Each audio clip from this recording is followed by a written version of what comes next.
তুমি যদি সত্যিই একজন স্মার্ট পারসন হতে চাও তাহলে তোমাকে তোমার ব্রেনের উপর কাজ করতে হবে। তুমি যদি তোমার মাইন্ডসেটকে পরিবর্তন করতে পারো তাহলে তুমি আজকের তুমি থেকে পরিবর্তিত হয়ে একজন নতুন স্মার্ট তুমিতে পরিণত হতে পারবে। আর এটা কোনো রকেট সায়েন্স নয়, চেষ্টা করলে যে কেউ হতে পারে। স্মার্ট হতে গেলে জাস্ট কয়েকটা ট্রিক্স ফলো করতে হবে।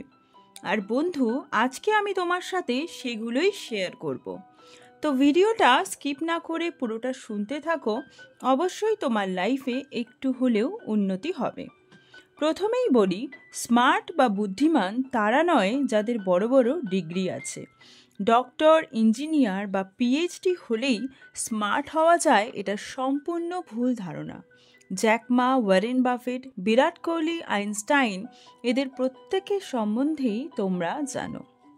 এরা বিশ্বের স্মার্ট মানুষদের তালিকাতেই আছেন, কিন্তু কেউই বড় বড় ডিগ্রিধারী নন। কিন্তু এই সব ব্যক্তিদের মাইন্ডসেট সাধারণ মানুষদের থেকে অনেক আলাদা। সেজন্যই এনারা এত বুদ্ধিমান এবং স্মার্ট। স্মার্ট হতে গেলে প্রথমে যেটা করতে হবে সেটা হলো প্রশ্ন। যদি তুমি কোনো বিষয়ে ভালোভাবে জানতে চাও তাহলে তোমার মনে প্রশ্ন আসা উচিত, অর্থাৎ তোমাকে অনেক বেশি কৌতূহলী হতে হবে। প্রশ্নের উত্তর খুঁজতে খুঁজতে তুমি বিষয়টিতে অনেক নলেজ ডেভেলপ করতে পারবে। আর ঠিক এইভাবে তোমার ব্রেনও উন্নত হবে। একটা কথা কি জানো, আমাদের ব্রেনে মাসেল থাকে। যেমন এক্সারসাইজ করলে আমাদের বডির মাসেলগুলো শক্তিশালী হয়, ঠিক তেমনই ব্রেনকে নতুন নতুন চ্যালেঞ্জ দিলে ব্রেনের পেশি অর্থাৎ মাসেলগুলো আরও শার্প হয়, আরও পাওয়ারফুল হয়। সুতরাং তুমি যদি তোমার লাইফে নতুন নতুন চ্যালেঞ্জ নিতে থাকো, কমফর্ট জোনের বাইরে বেরিয়ে কাজ করতে থাকো, তোমার ব্রেনও দিনে দিনে পাওয়ারফুল হতে থাকবে। অটোমেটিক্যালি তুমি শিখবে, নলেজ বাড়বে, এক্সপিরিয়েন্স বাড়বে। একজন মানুষ যত এক্সপিরিয়েন্স হয় সে তত বেশি স্মার্ট হয়।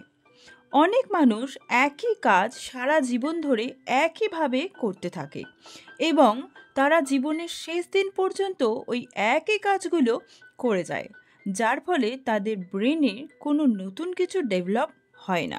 তারা নতুন কোনো চ্যালেঞ্জও নেয় না, তাই তাদের বুদ্ধিও খোলে না। আর তারা কিন্তু আসলেই আনস্মার্ট থেকে যায়। তুমি যদি স্মার্ট হতে চাও তাহলে চিন্তা শক্তিকে বাড়াতে হবে। হ্যাঁ বন্ধু, এটাই হলো স্মার্ট হওয়ার একমাত্র সহজ উপায়। আর সেই জন্য তোমাকে কি করতে হবে? সেই জন্য তোমাকে অনেক বই পড়তে হবে, কারণ বই আমাদের নলেজ বাড়ায়। যারা লাইফে অনেক সাকসেসফুল তাদের সংস্পর্শে থাকো বা তারা তাদের লাইফকে কিভাবে ডিল করে সেটা জানার চেষ্টা করো, তাদের মাইন্ডসেটকে বোঝার চেষ্টা করো। একজন মানুষ যখন অনেক অনেক সফল হয়ে যায়, মনে রাখবে তার জীবনে অনেক ওঠাপড়া থাকে, অনেক ব্যর্থতা থাকে এবং সেই ব্যর্থতা থেকে শিক্ষা নিয়ে তবেই সে এগিয়ে যায়। এবং সেই মানুষটি যখন তার জীবনের গল্প বলে, সেখান থেকে আমাদের অনেক কিছু শেখার থাকে। ঠিক এইভাবে আমরাও আমাদের জীবনকে চালনা করতে পারি। সুতরাং এই সব মানুষদের কাছ থেকে শিক্ষা নাও।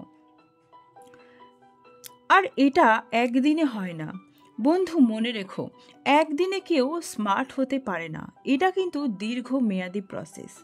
ধীরে ধীরে তুমি তোমার মাইন্ডসেটকে বদলাতে শুরু করো। সব সময়তেই কিছু না কিছু নতুন ইনপুট দাও। একটা সময় পরে যে আউটপুটটা আসবে তাতে তুমি নিজেই বুঝতে পারবে যে তুমি কতটা স্মার্ট হয়ে গেছো। বুদ্ধিমান মানুষরা কখনোই হাল ছাড়ে না। ফেলিয়ার আমাদের শিক্ষা দেয়। ফেলিয়ার থেকে আমরা বুঝতে পারি কোন পথটা আমাদের জন্য সঠিক আর কোন পথটা আমাদের জন্য বেঠিক। তাই ব্যর্থ হলে হাল ছেড়ো না। বন্ধু, একটা কথা মনে রেখো, শার্প মাইন্ড ততক্ষণ স্মার্ট হতে পারে না যতক্ষণ না সে অ্যাকশন নেয়। তাই পজিটিভ চিন্তা করো এবং তোমার গোলের উপর কাজ করতে থাকো। যেদিন তুমি সফল হবে সেদিন বুঝতে পারবে যে তোমার ভিতরের মানুষটির আমূল পরিবর্তন ঘটে গেছে আর সে একজন আনস্মার্ট থেকে স্মার্ট পারসনে পরিণত হয়েছে। আজকের ভিডিওটা এই পর্যন্তই। ভালো লাগলে প্লিজ চ্যানেলটা সাবস্ক্রাইব করে রেখো এবং লাইক করতে অবশ্যই ভুলো না। চলে আসবো নতুন কোনো ভিডিও নিয়ে। ততদিন ভালো থেকো, সুস্থ থেকো।